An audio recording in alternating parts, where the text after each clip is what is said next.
The mean score on a European history exam is 88 points, with a standard deviation of 4 points. The distribution is not assumed to be normal or symmetric. So again, that means that we want to use Chebyshev's theorem. Between what two scores will we find at least 75% of the students? So 75% means 2 standard deviations.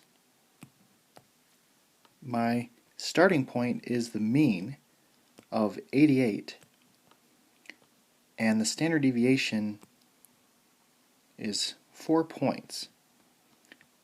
So I want to add 4 twice to get 96, as well as subtract 4 twice from 88 to get 80.